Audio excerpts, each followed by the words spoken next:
I came across a rather quaint Shona saying at a wedding, which I hope there's no Shona speakers here because I'm going to say it. Ma korokoto e macho wenyu, indovimba mushagaru penyu more mise. And that rather quaint saying is actually directed at Rob. It basically means, if you don't look after my daughter, I'll have your balls for breakfast.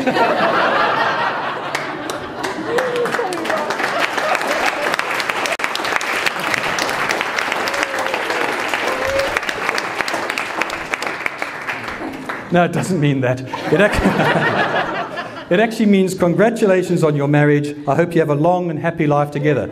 Now, I think at this stage we drink a toast to the bride and groom. So if you'd all be upstanding, and it's amflope. Congratulations, Rob and Kirsty.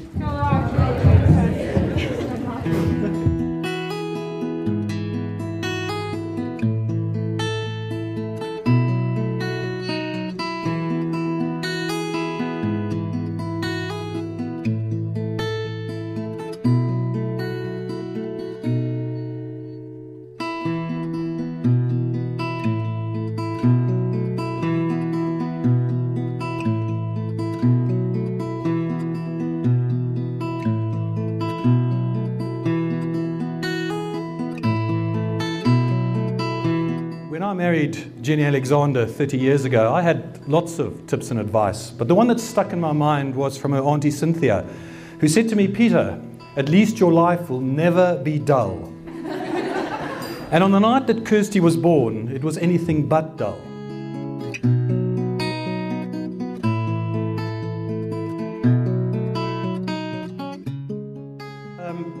Off we went to the hospital where, as Jenny had said, everything was going to plan and I was sent back home. I think I got 2 hours sleep, and 5 o'clock in the morning the phone rang and a very bland voice said to me, "Your wife, she wants you."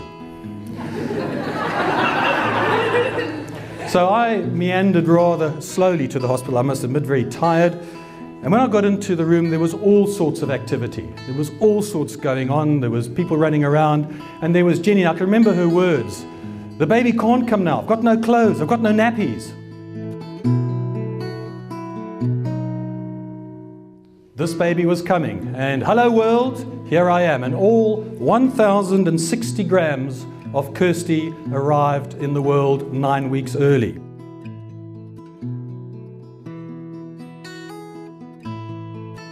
You might be saying, well, what's the big deal about the and 60 grams? Well, the and 60 grams is the reason why we are here this evening, because if it had been less than that, in Zimbabwe at that time, they didn't have the resources to resuscitate babies of less than 1,000 grams.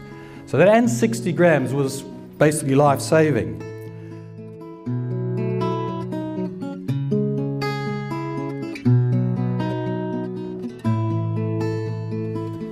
Come together to witness the marriage of Robert and Kirsty, to pray for God's blessing upon them, to share their joy and to celebrate their love.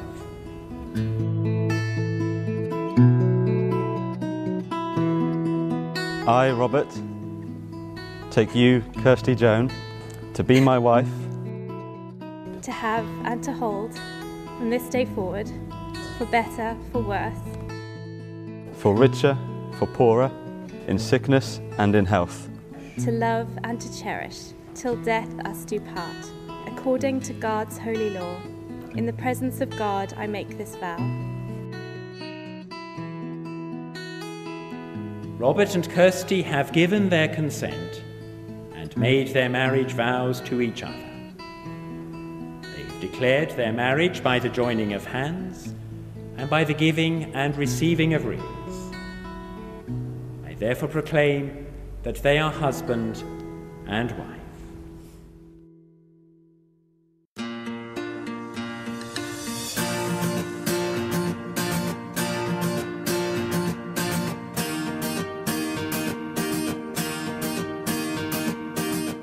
She told me the other day she remembered our first conversation on that bus the way back. It was about mortgages. And 3.5 years later, we actually had our own joint one. So, you know, these things move relatively quickly once you get going.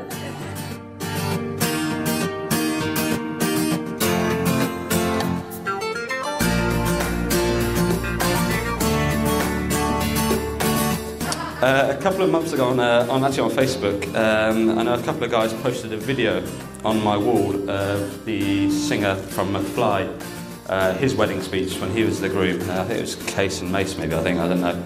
And he brought out a guitar and he sang for about 10 minutes and he had a choir and everything like that.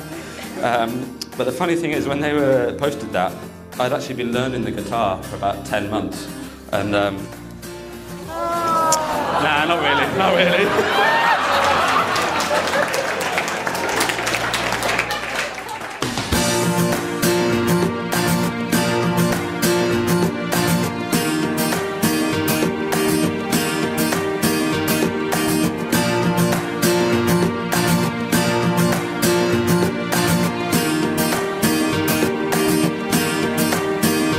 I think you've done Kirsty proud, said some nice words, and you've even worn your best ears today as well, so perfect.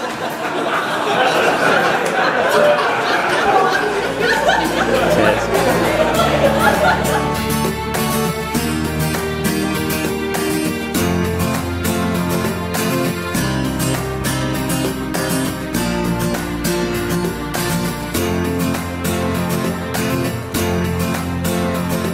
Rob asked me to be his best man in the only place he knows best, the pub.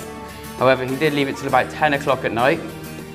Me and Rob hugging in the corner of a dark London pub was probably not one of our best looks. However, the barmaids probably thought our first date was going really well.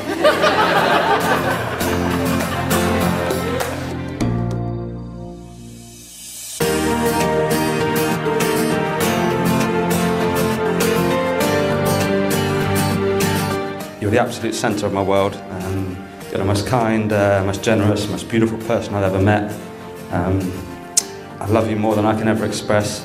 And I'm so thankful for those extra 60 grams nearly 30 years ago. I can't imagine my life sort of anymore without you. And I basically just would like everybody to stand and raise all their glasses to Kirsty, to my new wife, Kirsty.